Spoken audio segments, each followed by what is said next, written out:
মুসলমান আল্লাহর গোলাম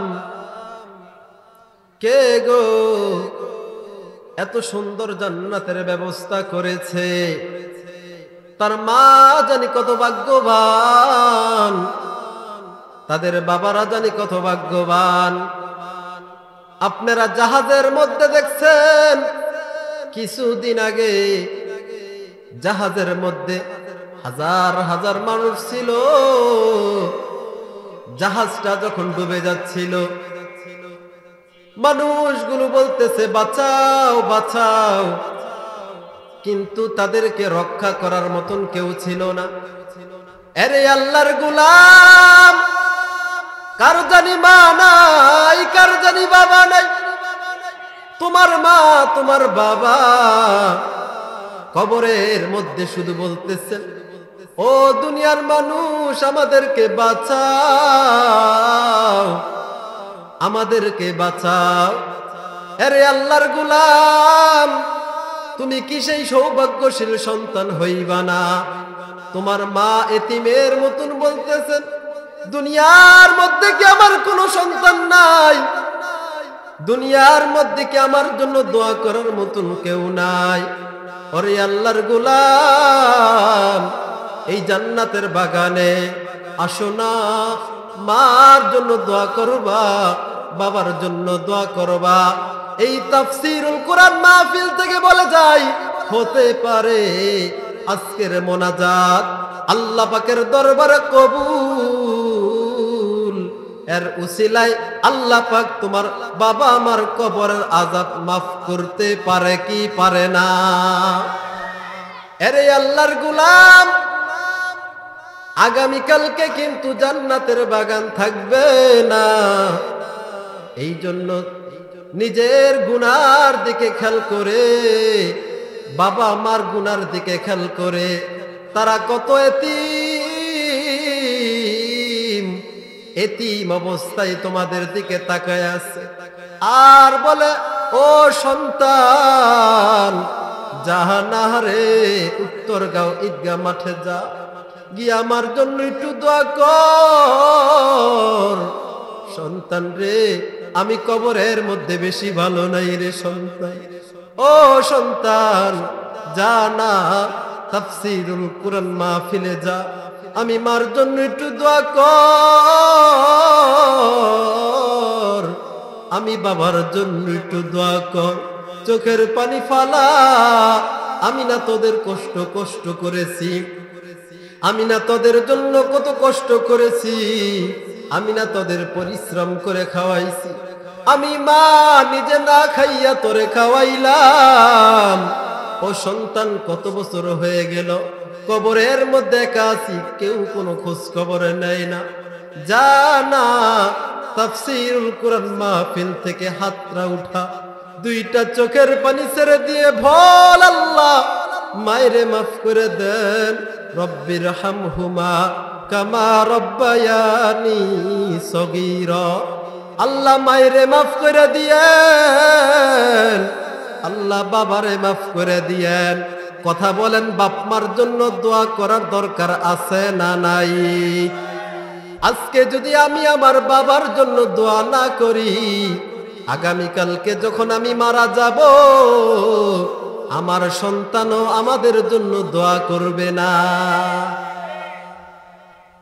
ইন্নামাল মুমিনুনাল্লাযীনা ইযা যুকিরাল্লাহু ওয়াজিলাত কুলুবুহুম ওয়া ইযা তুলিয়াত আলাইহিম আয়াতুহু যাদাতহুম ঈমানা ঈমানাও ওয়া আলা রাব্বিহিম ইয়াতাওয়াক্কালুন।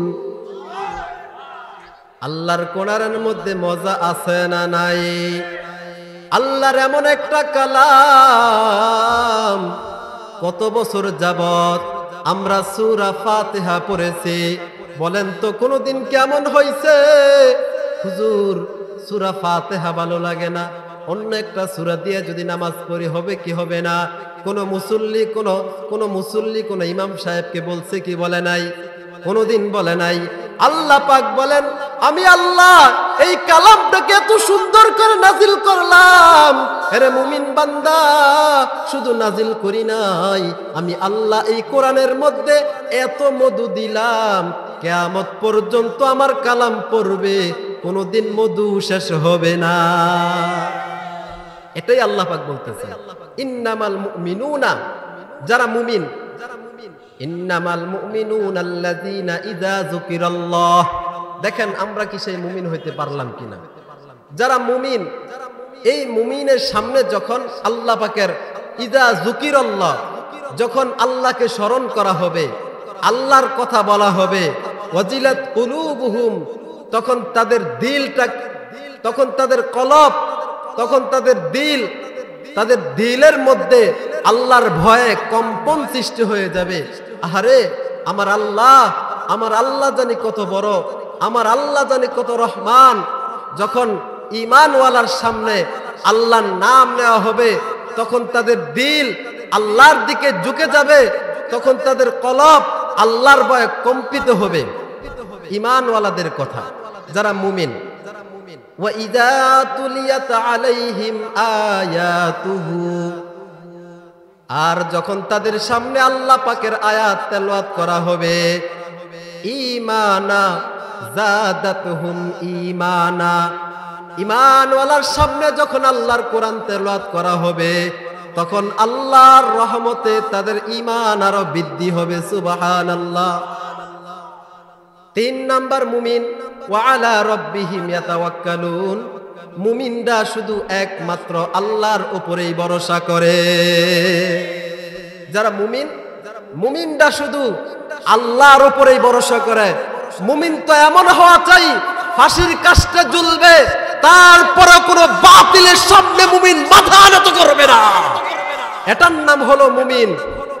মুমিন বান্দা যারা থাকবে, এই মুমিন বান্দারা পৃথিবীর যে কোনো প্রান্তে থাকে, তারা হকের আওয়াজকে বুলন্দ করার জন্য তাদের বুকের তাজা রক্ত দিয়ে হলেও ইসলাম বিদ্বেষী কোনো কাজ কর্মে লিপ্ত হয় না। কথা বলেন ঠিক কিনা? কষ্ট পাইছেন? হুজুর দেখতে নরম, আবার দেখি গরম। এটা তো ঈমানওয়ালার কথা।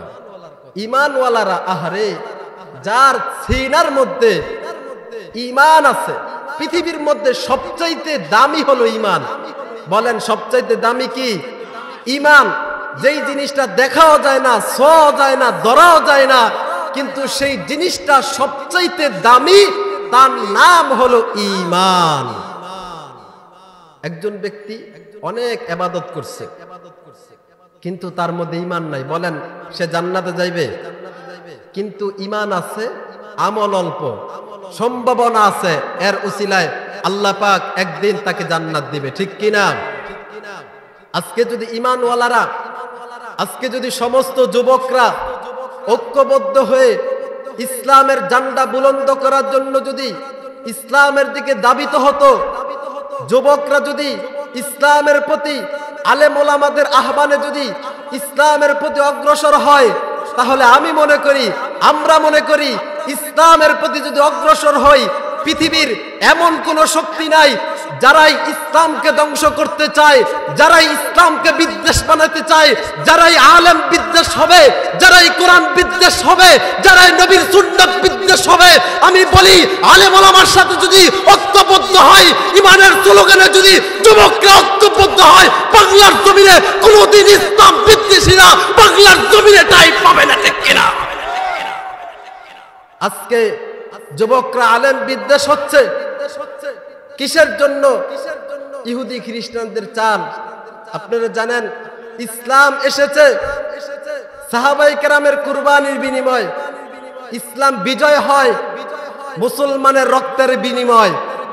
আপনারা শুনেছেন কিছুদিন আগে টঙ্গী ইজতেমার মধ্যে 4 জন ভাই শহীদ হয়েছে। তাদের বিনিময়ে আমরা কি পাইলাম? সাতপন্থী বন্ড, তাদের ইজতেমা বাংলার জমিন থেকে নিষিদ্ধ হয়েছে, তাদের আমিরকে বাংলার জমিনে নিষিদ্ধ করা হয়েছে। এটা কেন হয়েছে? তাদের রক্ত আর জীবনের বিনিময়ে আমরা একটা স্বাধীন, একটা একমাত্র স্বাধীন উলামায়ে কেরামের তত্ত্বাবধানে টঙ্গীর বিশ্ব ইজতেমা কায়েম হবে। কথা বলেন ঠিক কিনা? অতএব রক্ত দিব, ইসলাম তো এটাই চায়, রক্ত দিবে, রক্ত নিবে, তারপরও ইসলাম জিন্দা হবে। ইসলাম তো শুধু রক্তের বিনিময়ে জিন্দা হয়েছে। মুসলমান আবার যদি ইসলাম জিন্দা করতে চায়, আবার রক্ত দিব, আবার জীবন দিব, তারপরও বাংলার জমিনে ইসলামকে বিজয় করেই ছাড়বো ইনশাআল্লাহ। কথা ঠিক বললাম না বেঠিক? আল্লাহ যদি হিসাব নেয়, এই কি আমল করছো বলেন, হিসাব দেওয়া আমাদের দ্বারা সম্ভব? তবে আল্লাহ রাসূল বলছেন, কেউ যদি ইসলামের জন্য শহীদ হয়, আল্লাহ পাক তাকে বিনা হিসাবে জান্নাত দান করবেন। সুবহানাল্লাহ। ফায়দা আছে না নাই? এই জীবন রেখে লাভ কি যদি আল্লাহর পথে কুরবান না হয়? কোন ফায়দা আছে? এই জন্য আমরা আমাদের ছেলে মেয়েদেরকেও দিন শিখাবো। কি শিখাবো? আমার ছেলে, আমার 5টা ছেলে, আমার 3টা ছেলে, কমপক্ষে একটা ছেলেকে হাফেজ বানাই, একটা মেয়েকে আলেমা বানাই। এই হাফেজ আলেমার উসিলায় আল্লাহ পাক পিতামাতার কবর আযাব মাফ করতে পারে কি পারে না? অনেক লম্বা ঘটনা, বললে সময় যাবে, যেহেতু ওইদিকে আমার বিষয় না। তবে বলি, কিয়ামতের ময়দানে অনেক বাপমা তাদের সন্তানের কারণে নাজাত পাবে। তার একটা উদাহরণ হলো, যদি কোনো ছেলেকে হাফেজ আলেম বানাইতে পারে, তাহলে এর উসিলায় আল্লাহ পাক তাদের সন্তানের উসিলায় তাদের বাবা মার কবর আযাবকে মাফ করে দিবেন। এজন্য দরকার আছে না নাই? আপনার ছেলেকে ডাক্তার বানান, কোনো অসুবিধা নাই, ইঞ্জিনিয়ার বানান, কোনো অসুবিধা নাই। তবে প্রাথমিক শিক্ষা, কোরআন শিক্ষা, এটা দিতে হবে কি হবে না? আল্লাহ বুঝার তৌফিক দান করুন।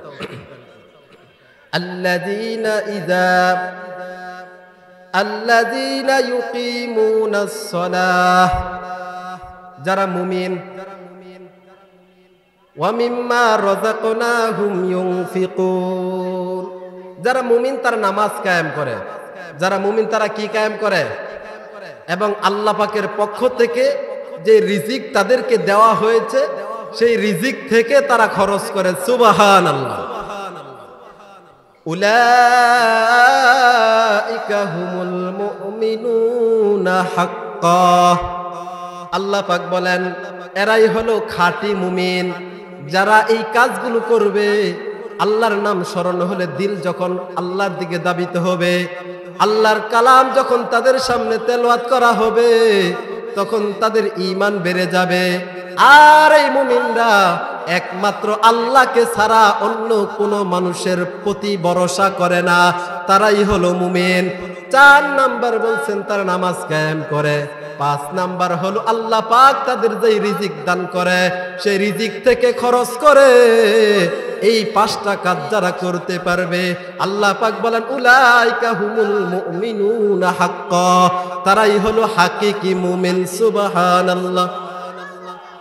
লাহুম দারাজাতুন ইনদা রাব্বিহিম, তাদের রবের কাছে রয়েছে তাদের জন্য মর্যাদা। ওয়া মাগফিরাতুন ওয়া রিজকুন কারীম, এবং ক্ষমা এবং সম্মানিত রিজিক। এই 5টা কাজ যদি কেউ করতে পারে, আল্লাহ পাক রব্বুল আলামিন আমাদেরকে কি দান করবেন? আল্লাহ ক্ষমা করে দিবেন, উত্তম রিজিক বাড়ায় দিবেন, সম্মানও বাড়ায় দিবেন। বলেন তো, দুনিয়ার মধ্যে হোক আখিরাতের মধ্যে হোক, সম্মানের মালিক কে? ওয়াতুইজ্জু মান তাশা ওয়া তুযিল্লু মান তাশা বিয়াদিকাল খায়র। ইজ্জতের মালিক আল্লাহ, বেইজ্জতের মালিক আল্লাহ। দেখো না, আল্লাহ কাউকে সম্মান দিয়া মাথায় পাগড়ি পরায়, আবার কাউকে অসম্মানী কইরা মাথায় জুতার মালা পরায়, বাংলার জমিন থেকে বিতাড়িত করে। তাহলে রিজিকের মালিক আল্লাহ, সম্মানের মালিক আল্লাহ, হায়াতের মালিক আল্লাহ। তাহলে কোন তাগুদের সামনে মুসলমান কোনোভাবেই মাথা নত করবে না। ইমানের অনেক দাম, ইমানের অনেক কি আছে? অনেক দাম আছে। ছোট্ট একটা ঘটনা বলি। আল্লাহর নবীর একজন সাহাবী, আল্লাহর নবীর একজন সাহাবী, নাম হলো আব্দুল উজ্জা। ওয়াস পকেটে ধরায় দেব, বাড়িতে নিয়ে আমল করবেন ইমানের কেমন দাম? ইমানের দাম বুঝছেন সাহাবায়ে কেরাম। দেখেন সাহাবায়ে কেরামের মতন আমাদের ইমান হলো কি হলো না? যদি তাদের মতন ইমান আমাদের না হয়, তাহলে ইমানের পিছে মেহনত করার দরকার আছে না নাই? আব্দুল উজ্জা, তার বয়স মাত্র 18 বছর। কত বছর? এখানে 18 বছরের কিছু মানুষ আছে না নাই? তাহলে 18 বছরের মানুষ দুনিয়ার সব বোঝে না। কথা বলেন, সব বোঝে না। আবার অনেক যুবকরা 15 বছরে বিবাহ করে নেয়। কথা হাসানা মিছা? সব বোঝেও না, আবার না বোঝে এমনও না। মোটামুটি 18 বছরের এক যুবক, নাম হলো আব্দুল উজ্জা। ওনার বাবা, ওনার আপন মা ছোটবেলায় মারা গেছে। এই আব্দুল উজ্জা যখন একেবারে ছোট ছিল, তখনই তার মা মারা গেছে। এখন বলেন তো, এই ছোট বাচ্চাকে লালন পালনের করার জন্য তার আরেকটা মহিলার দরকার আছে না নাই? বা আরেকটা বিবাহ করেছেন। বিবাহ করার পরে তার সৎমার কাছে আব্দুল উজ্জা বড় হতে লাগলেন। প্রায় 18 বছর যখন হয়ে গেল, এর আগেই 18 বছর আগেই আব্দুল উজ্জার বাবা মারা গেছে। খেয়াল করেন, ছোটবেলা মা মারা গেছে, তারপরে ঘরে সৎমা, এরপরে বাবা মারা গেছে। এখন আব্দুল উজ্জার বাবাও নাই, মাও নাই, শুধু কি আছে? সৎমা। এখন এই সৎমা তাকে বাড়ির থেকে তাড়ায় দেওয়া সম্ভব আছে না নাই? সৎমা তো আপন মার মতন হয় না। এই জন্য তার সৎমা আব্দুল উজ্জাকে বাড়ি থেকে তাড়ায় দিলেন। তাড়ায় দেওয়ার পরে আব্দুল উজ্জার একজন চাচা ছিল। আব্দুল উজ্জার চাচার কাছে আব্দুল উজ্জা বড় হলেন। চাচা তো রক্তের সাথে সম্পর্ক, এই জন্য চাচা তাকে ফেরত দিতে পারে নাই। আব্দুল উজ্জাকে বড় করতে করতে 18 বছর হয়ে গেল। একদিন তার চাচা খাবার খাইতেছে, কিন্তু আব্দুল উজ্জা খায় না। মুসলমান আল্লাহর গোলাম, খেয়াল করে শুনবেন, ইমানের কথা বললাম। ইমান কেমন দামি যুবক রে, শোনো। 18 বছরের যুবক আব্দুল উজ্জা। ও পর্দার আড়ালের মায়েরা, ও যুবতী বোনেরা, ও যুবক ভাইয়েরা, ও বৃদ্ধ বাবাজিরা, দেখো গো তাদের কাছে ইমানের কেমন দাম ছিল। এমনি কে তার দামি হইছে? না না না, তার এমনি দামি হয় নাই। আব্দুল উজ্জা একদিন খাবারের মধ্যে তার চাচাকে বলতেছেন, চাচা গো, ও চাচা, আমি একটা কথা বলতাম, যদি অনুমতি দেন। এবার চাচা বলতেন যে, আব্দুল উজ্জা আগে খাবারটা খাও। এবার চাচার কথায় আব্দুল উজ্জা বলে, চাচা গো, আমি খাবার খাবো না। অনেক দিন ধরে মনে মনে ভাবলাম আপনাকে একটা কথা বলবো, যদি অনুমতি দেন। এবার চাচা বলতেছেন, ও বাতিজা, কি বলবা বলো। এবার তার বাতিজা আব্দুল উজ্জা বলে, চাচা গো, কথাটা হলো আপনি সত্য কথা বলবেন। কয়, হ্যাঁ বলবো। ও চাচা, আমি জানবার চাই চাচা, ওই যে মদিনার মধ্যে আব্দুল্লাহর বেটা মুহাম্মদ, চাচা সত্য কথা বলবেন। চাচা গো, আপনাকে তো দেখছি আপনি অগ্নির পূজা করেন, আপনি আগুনের পূজা করেন, আপনি মূর্তির পূজা করেন। আমি আপনার কাছে একটা কথা জানবার চাই। কি জানবা বলো। এবার চাচাকে বলতেছেন, ও চাচা, আমি জানবার চাই আব্দুল্লাহর বেটা মুহাম্মদের ধর্ম সত্য কিনা। এবার চাচা বলতেছেন, ও বাতিজা, আব্দুল্লাহর বেটা মুহাম্মদ এর ধর্ম অবশ্যই সত্য। এবার বাতিজা বলতেছেন, চাচা গো, আমি জানবার চাই আব্দুল্লাহর বেটা মুহাম্মদ কেমন মানুষ। এবার চাচা বলতেছেন, বাতিজা রে, আব্দুল্লাহর বেটা মুহাম্মদের মতন ভালো মানুষ এই জগতে নাই। আল্লাহু আকবার। আমার নবী অনেক ভালো ছিল, এটা যখন কাফেরের মুখে শুনি তখন ভালো লাগে কি লাগে না? আরে আল্লাহর গোলাম, কে গো এত সুন্দর জান্নাতের বাগান সাজাইছে? শোনো শোনো, ইমানের দাম কেমন সাহাবায়ে কেরামের জীবন থেকে শোনো।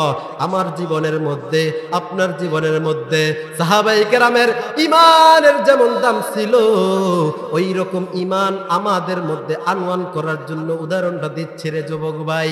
এবার চাচা যখন বলছে, ও বাতিজা, আব্দুল্লাহর বেটা মুহাম্মদের মতন ভালো মানুষ এই জগতে নাই। এবার বাতিজা বলতেছেন, চাচা গো, তাহলে আমি আপনাকে একটা দাওয়াত দিচ্ছি। আপনি যেই মূর্তির পূজা করেন, আপনি যেই অগ্নির পূজা করেন, ও চাচা আমি জানলাম এই অগ্নির মূর্তির পূজা যারা করে তারা কোনোদিন জান্নাতে যাবে না। চাচা গো, আমি আপনাকে দাওয়াত দিলাম, আসেন না আমরা সবাই মিলা আব্দুল্লাহর বেটা মুহাম্মদের ধর্ম অনুসরণ করি। এবার চাচার মাথা গরম। কিছুক্ষণ আগে চাচা বলল আব্দুল্লাহর বেটা মুহাম্মদের মতন ভালো মানুষ নাই, এবার মাথা গরম হয়ে গেছে। এবার চাচা ডাক দিয়ে কয়, বাতিজা, আব্দুল্লাহর বেটা মুহাম্মদ সত্য, কিন্তু তার ধর্ম আমরা মানব না। এবার বাতিজা বলতেছেন, চাচা গো, যদি আপনি না মানেন আমি আপনাকে দাওয়াত দিচ্ছি, যদি কবুল না করেন আমি আপনাকে সাক্ষী রেখে বলে গেলাম, চাচা আপনি যদি আব্দুল্লাহর বেটা মুহাম্মদের ধর্ম গ্রহণ না করেন, আমি আজ থেকে আপনার সামনে আব্দুল্লাহর বেটা মুহাম্মদের কালিমা পড়ে মুসলমান হয়ে যাব। এবার চাচা বাতিজারে বলতেছেন, ওরে নিমক হারাম, ছোটবেলায় তোর মা মারা গেছে, কিছুদিন পর তোর বাবা মারা গেছে, এরপর তার 70 সৎ মা মারা গেছে। আমি চাচা তোকে দীর্ঘ 16, 17, 18 বছর পর্যন্ত লালন করলাম। আজকে তুই আমার ধর্মের ওপরে চুলখানি মাইরা তুই মুহাম্মদের ধর্ম অনুসরণ কর। এই নিমক হারাম, আমার বাড়ি থেকে চলে যা। এবার চাচা যখন বলল, এই উত্তর গাঁও এলাকার যুবক ভাইরা দেখো রে, চাচা বাতিজার মধ্যে এমন একটা ঐতিহাসিক ঘটনা ঘটেছে, তাদের জন্য আল্লাহ পাক সমস্ত উম্মতের জন্য এমন একটা শিক্ষণীয় ঘটনা রাখছেন, যারা শুনবে তাদের ইমানের উপরে অটল থাকা যেন সহজ হয়ে যায়। এই জন্য মুফাসসিরে কেরামগণ সুন্দর করে ঘটনাটা লেখছেন। এবার চাচা বাতিজারে বলতেছেন, বাতিজা তাড়াতাড়ি মুহাম্মদের ধর্ম ছাড়, মুহাম্মদের ধর্ম যদি না ছাড় আমার বাড়ি ছাড়। এবার বাতিজা বলতেছেন, চাচা গো, প্রয়োজনে আপনার বাড়ি ছেড়ে দিব, প্রয়োজনে জীবন দিব, তারপরে মুহাম্মদের কালিমা ছাড়ব না।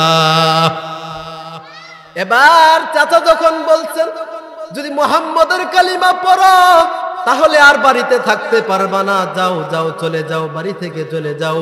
এবার বাতিজা বলতেছেন, চাচা গো, আমি বাড়ি ছাড়বো, সব ছেড়ে দিব, কিন্তু মুহাম্মদের কালিমা ছাড়বো না। এবার বাতিজা সব কিছু বুঝায় দিয়ে চলে গেলেন। চলে যখন যাবেন, চাচা বলতেছেন, বাতিজা তোকে না বলছি সব রেখে যাওয়ার জন্যে, কিন্তু আব্দুল উজ্জা সব রাখে নাই, শুধু তার পরনের মধ্যে পোশাক ছিল। চাচা বলতেছেন, বাতিজা তোর শরীরের মধ্যে যে পোশাকটা ছিল এটাও খুলে দে। নাউজুবিল্লাহ। যখন চাচা এই কথা বললেন, বাতিজা চোখের পানি ছেড়ে কান্দে আর বলে, চাচা গো, আমি তো সব দিলাম, এখন আমার লজ্জাস্থান রাখার জন্য কাপড়টা রাখলাম। এবার চাচা বলে, না না নিমক হারাম, আমাদের ধর্ম যারা রেখে অন্য ধর্ম গ্রহণ করবে, তোর পরনের যেই কাপড়টা ছিল কাপড়টাও খুলে দে। এই দুনিয়ার মানুষ শোনো, 18 বছরের যুবক কেমন ইতিহাস করেছে। এবার আব্দুল উজ্জা তার পরনে যেই জামাটা ছিল, আব্দুল উজ্জা সেই জামাটাকে খুলে দিলেন। এবার খুলে দেওয়ার পরে কোথায় যাবে? যাওয়ার কোনো জায়গা নাই। 18 বছরের যুবক যদি উলঙ্গ হইয়া রাস্তার মধ্যে যদি ঘুরে, বলেন তো কেমন দেখা যায়? কেউ তাকে দেখতে পারবে না, এমন একটা অবস্থা। এবার আব্দুল উজ্জা কি করবে বুঝতেছে না। এবার তার সৎ মায়ের কাছে চলে গেলেন। আব্দুল উজ্জা যখন সৎ মায়ের কাছে গেলেন, সৎ মায়ের কাছে গিয়ে ডাক দিয়ে বলতেছেন, মা রে, কিন্তু তার মা দরজা খোলে না, তার মা দরজা খোলে না। মনে মনে ভাবছে আমাদের থেকে মনে হয় কিছু নেওয়ার জন্য আসছে। এবার আব্দুল উজ্জা ডাক দিয়া কয়, মা গো, আমি তোমাদের থেকে কিছু নেওয়ার জন্য আসি নাই রে মা, আমি মুহাম্মদের ধর্ম মানছি, এই জন্য আমার চাচা আমাকে বাড়ি থেকে উলঙ্গ অবস্থায় বাহির করে দিছে। মা, তোমার কি একটু মায়া লাগে না? আমার একটু আমার লজ্জাস্থান ঢাকার জন্য একটু কাপড় দাও। আমি কথা দিলাম রে মা, আমি যে তোমাদেরকে ছেড়ে যাব, আমি আর কোনোদিন আসবো না। যদিও সৎমা, কিন্তু মায়া লাগার কারণ আছে না নাই? আরে আল্লাহর গোলাম, এবার সৎমা যখন দেখছি উলঙ্গ, এবার সৎমা ঘর থেকে কুম্বলের একটা টুকরা দিছে, নেও কুম্বলের টুকরা নেও। এবার কুম্বলের টুকরা যখন দিলেন, আব্দুল উজ্জা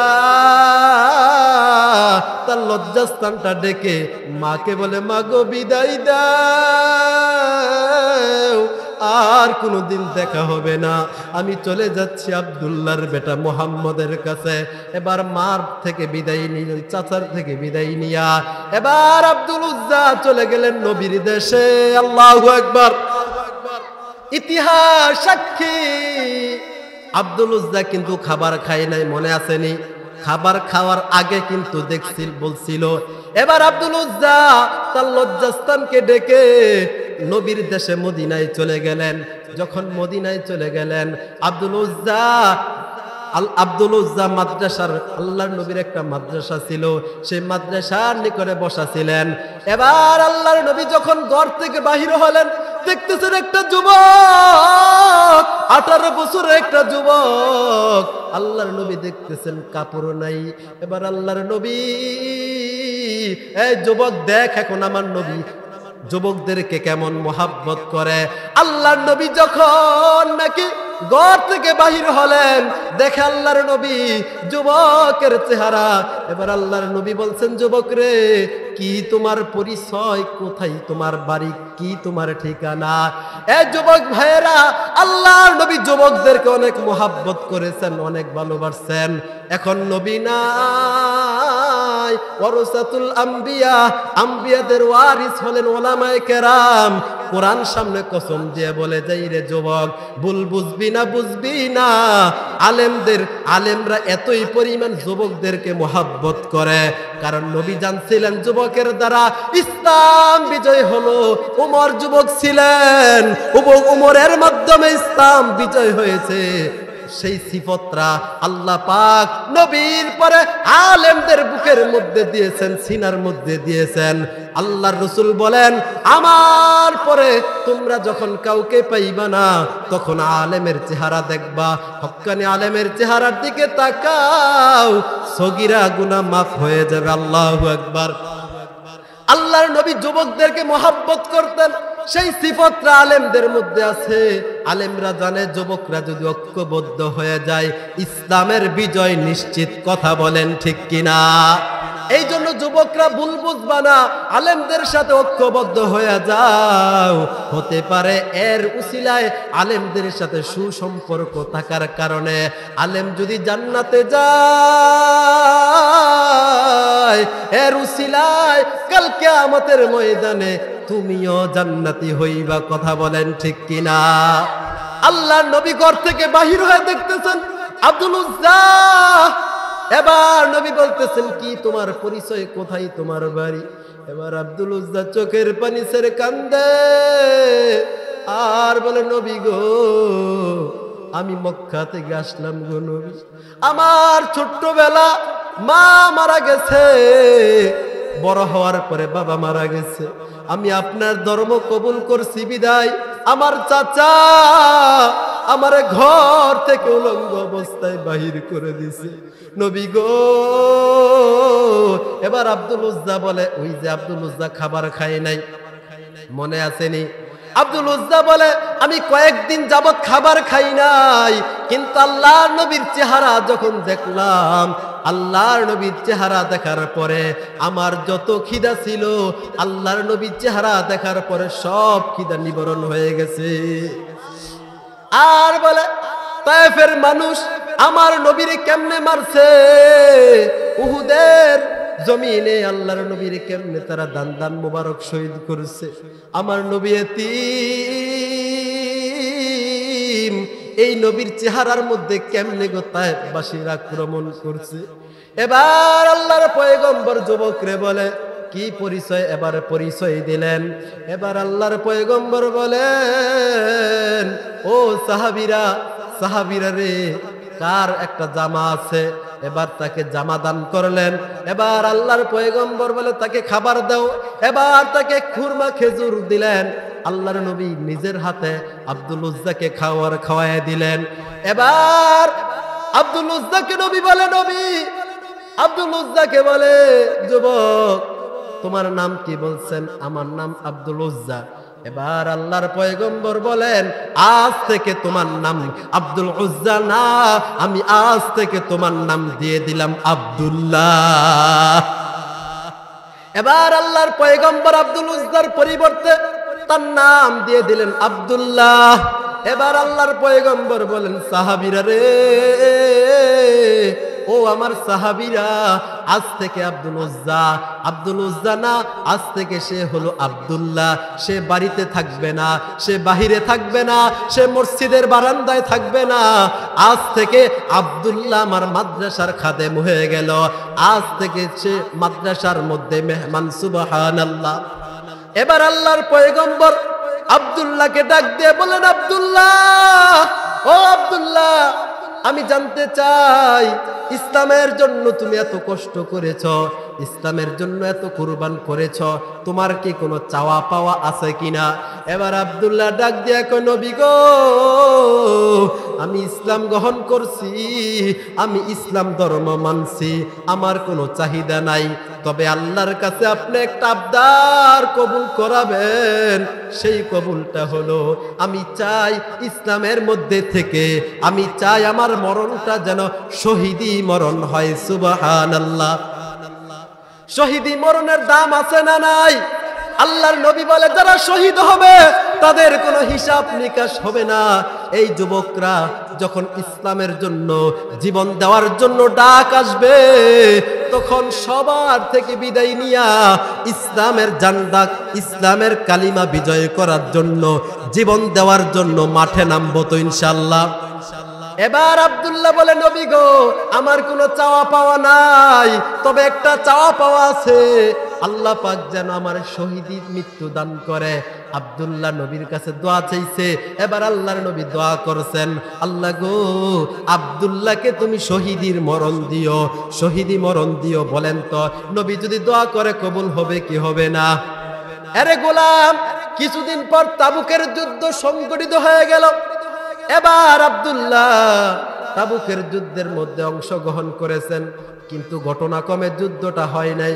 ঘটনাক্রমে যুদ্ধটা হয় নাই। যুদ্ধ না হওয়ার কারণে আব্দুল উজ্জা ফিরে আসলেন, রাস্তার মধ্যে অসুস্থ হয়ে গেলেন। অসুস্থ হয়ে যাওয়ার পরে সেই রাস্তার মধ্যেই আব্দুল্লাহ ইন্তেকাল করেছেন।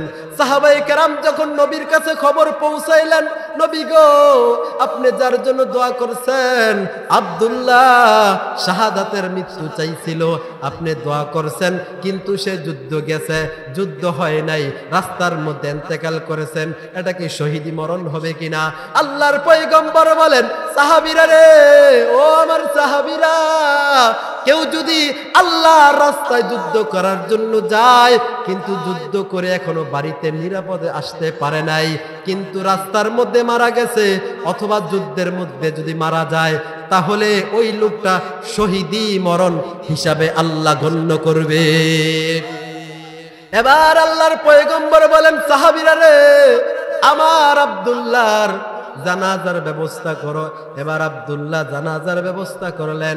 আরে দোস্ত বুজুর্গ, সময় নাই, এখনো ছেড়ে দিব। আব্দুল্লাহকে যখন জানাজার ব্যবস্থা করলেন, আল্লাহর নবী নিজে তার জানাজার ইমামতি করছেন। সুবহানাল্লাহ। আল্লাহর নবী নিজে কবরের মধ্যে নামছেন, নামার পরে বলতেছেন, ও সাহাবীরা, দে রে আব্দুল্লাহর লাশটা আমার হাতে দে। আল্লাহর নবী কবরের মধ্যে থেকে আব্দুল্লাহর লাশটা নিলেন, আর আসমানের দিকে তাকায় বলে, আল্লাহ, আমি আব্দুল্লাহর প্রতি খুশি হয়ে গেলাম, আল্লাহ আপনিও তার প্রতি খুশি হয়ে যান। সাদ ইবনে আবি ওয়াক্কাস বলে, এই লাশটা যদি আব্দুল্লাহ না হইয়া আমি সাদ ইবনে আবি ওয়াক্কাসের হইতো, তাহলে কতই না ভালো হইতো। আরে আল্লাহর গোলাম, এই যে আব্দুল উজ্জা ইমানের কারণে সবচাইতে দামি হইছেন, এখন বলেন ইমানের দাম আছে না নাই? ইমান যার যত বেশি, সে আল্লাহর কাছে তত বেশি মর্যাদাবান হবে। কথা বলেন ঠিক কিনা? আল্লাহ গো, আপনার কাছে একটা ওয়াদাবদ্ধ হয়ে যাই। সাহাবায়ে কেরাম ইমানের জন্য জীবন দিয়েছে, সাহাবায়ে কেরাম রক্ত দিয়েছে।